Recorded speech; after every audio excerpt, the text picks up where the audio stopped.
బీసీలకు 42% రిజర్వేషన్లు ఇవ్వాల్సిందే అన్నారు తెలంగాణ జాగృతి అధ్యక్షురాలు కవిత కుమారుడు ఆదిత్య. ఖైరతాబాద్ చౌరస్తాలో జరుగుతున్న బంద్లో పాల్గొన్న ఆయన రిజర్వేషన్ల వల్ల లోకల్ బాడీ ఎన్నికల్లో కొత్త నాయకులు కొత్త తరం వెలుగులోకి వస్తుందన్నారు.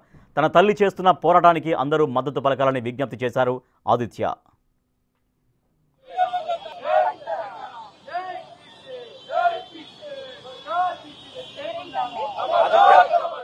బీసీ బంద్ కు మద్దతుగా తెలంగాణ రాష్ట్ర వ్యాప్తంగా నిరసనలు కొనసాగుతున్నాయి. ఖైరతాబాద్ చౌరస్తా వైపు తెలంగాణ జాగృతి అధ్యక్షురాలు కవిత ఒకవైపు నిరసన కొనసాగిస్తే మరోవైపు వాళ్ళ కుమారుడు కూడా బీసీలకు 42% రిజర్వేషన్ సాధించే వరకు పోరాడతాం తెలంగాణ జాగృతి అని పోస్టర్ తో నిరసన కూర్చున్నారు. చెప్పండి, బీసీ రిజర్వేషన్ ఎందుకు ముఖ్యం అనుకుంటున్నారు? బీసీలకు రిజర్వేషన్ చాలా ముఖ్యం. 42% రిజర్వేషన్ ఇవ్వాల్సిందే. మనము ఈ చేంజ్ మన స్టేట్ కి మన దేశానికి తీసుకురావాల్సిందే. అంతే. నేను చెప్పాల్సింది మొత్తం ఈ పోస్టర్ లో ఉంది. మీకు రోజు తెలుస్తుంది. మీరు అర్థం చేసుకోవాలి. బీసీ వాళ్ళకి ఇవ్వాల్సిందే. యువతలో ఎలాంటి మార్పు రిజర్వేషన్ మనము ఇలాంటి రిజర్వేషన్ కానీ మన లోకల్ బాడీస్ కి తీసుకువస్తే చాలా లాభాలు జరుగుతాయి. చాలా మంది వర్క్ ఫోర్స్ కి రాగలుగుతారు. చాలా ఎంప్లాయ్మెంట్ జరుగుతుంది. మనము గ్రౌండ్ అప్ నుంచి అందరినీ బిల్డ్ చేయగలుగుతాము.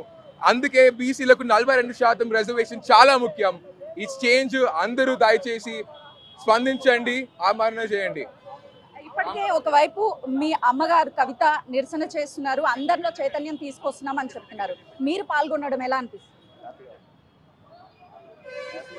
ఈ బీసీలకు మనం తీసుకురావాల్సిన చేంజ్, మా అమ్మ చేసిన ఫైట్ ఒక్కటి సరిపోదు.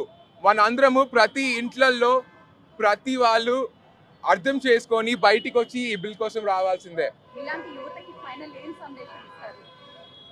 మనమే ఫ్యూచర్, మనమే చేంజ్ తీసుకురావాలి. అర్థం చేసుకోండి. జై తెలంగాణ, జై బీసీ. కుమారుడు నిరసన వ్యక్తం చేస్తున్నాడు. బీసీ రిజర్వేషన్ 42% కావాల్సిందే. ఇది వచ్చే వరకు మేము పోరాడతాం. యువతలో మార్పు అనేది చాలా అవసరము. ప్రతి ఒక్కరు బీసీ బిడ్డలు ముందుకు వస్తే మన యువతలో చేంజ్ వస్తుంది. రాజకీయాల్లో కావచ్చు, అదేవిధంగా ఉద్యోగ అవకాశాల్లో మనకంటూ కీలక స్థానాలు వస్తాయి అని చెప్పేసి చెప్తున్నారు. కెమెరామెన్ చైతన్యతో సుజాత, ఖైరతాబాద్ చౌరస్తా.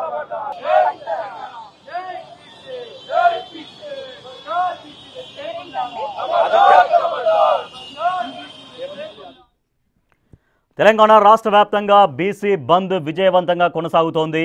స్థానిక సంస్థల ఎన్నికల్లో బీసీలకు 42% రిజర్వేషన్ ఇవ్వాల్సిందే అంటూ బీసీ సంఘాలన్నీ కూడా ఆందోళన బాటపట్టాయి. ఇవాళ బంద్కు పిలుపునిచ్చిన నేపథ్యంలో బంద్ విజయవంతంగా సక్సెస్ అవుతోంది.